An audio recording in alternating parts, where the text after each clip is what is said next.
O Agosto Dourado, uma campanha que alerta para a importância da amamentação. E para falar sobre esse assunto que é tão importante, mas que levanta tantas dúvidas, né? A gente recebe aqui no estúdio a doutora Marlana Kussama, médica pediatra. Boa tarde, tudo bem, doutora? Boa tarde, Bruno. Obrigada pelo convite mais uma vez. Falar de um tema que é tão importante, mas que também tem um monte de coisa envolvida, né? Isso. E a primeira delas, que eu queria inclusive te perguntar, antes da gente partir para as perguntas do público, é que a amamentação também está muito relacionada à mãe se sentir à vontade, inclusive com as suas limitações muitas vezes, porque tem mãe que se desespera no primeiro momento, né? Então acho que esse estado de espírito interfere na amamentação, né? Com certeza. Nossa, a mãe tem que estar bem à vontade para amamentar, a gente tem que respeitar os limites da mãe que está começando a amamentar, principalmente as mamães de primeira viagem, que eu acho que tem mais dificuldade do que as que já têm segundo, terceiro filho. Também tem, né? Mas acho que as de primeira viagem tem toda uma questão da formação do corpo. Nasceu um bebê, nasceu uma mamãe, né? Aquela velha frase.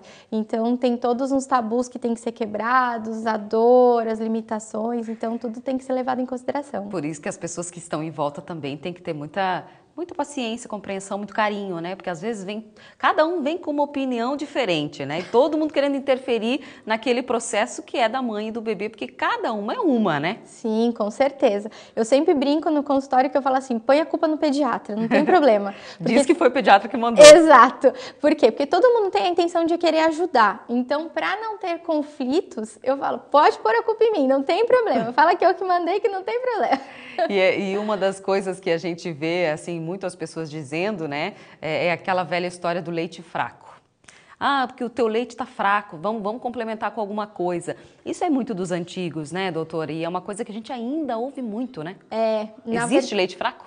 Não existe leite fraco, tá, gente? Existem as técnicas que às vezes não são aplicadas corretamente, principalmente porque o bebê recém-nascido muitas vezes não mama a quantidade de leite daquela mama que a mãe está produzindo naquele momento. O estômago do bebê é muito pequenininho.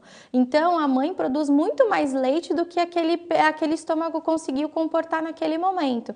Então, para sair o leite posterior, que a gente fala, às vezes precisa de 2, 3 vezes na mesma mama. Então, a gente tem as técnicas que a gente usa e vai ensinando as mães pouco a pouco fazer aquele bebê acordar, mamar de uma forma mais correta, para sair o leite todo. Ai, ainda bem, né, gente? Essa coisa de leite fraco aí a gente ouve e as mulheres acabam ficando inseguras, principalmente as que são de primeira viagem. Com né? certeza.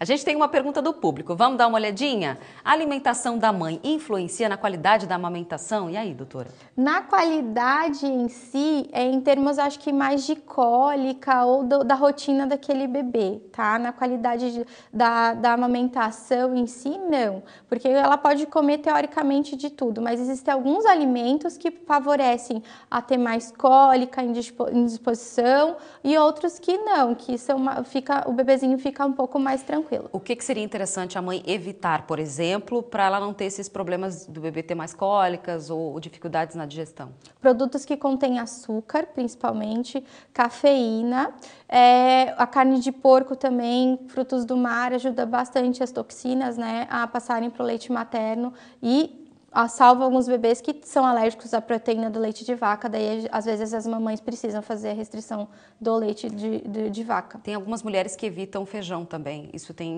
acaba interferindo na cólica do bebê. O grãozinho do feijão muitas vezes pode dar cólica no bebezinho, sim. Então a gente sabe que o que não é o ideal. E o que é o ideal, assim, em termos de o que a mãe precisa fazer de alimentação? Ter a alimentação mais saudável possível.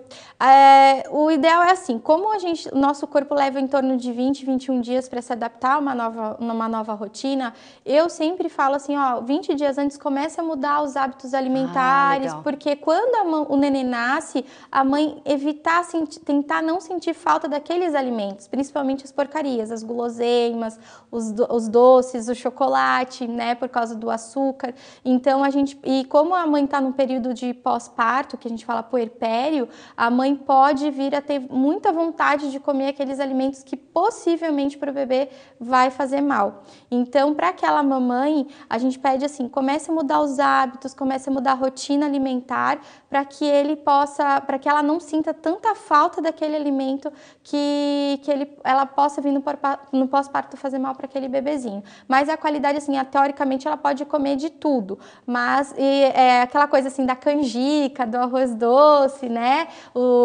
Cerveja preta também, não, isso é tudo mito, tá? Obrigada, doutora. Daqui a pouquinho a gente continua a conversar. Lembrando que você de casa pode continuar participando, enviando as suas dúvidas, que a doutora Marlana vai ficar aqui com a gente para responder tudinho. E você pode mandar para o 99101-5372.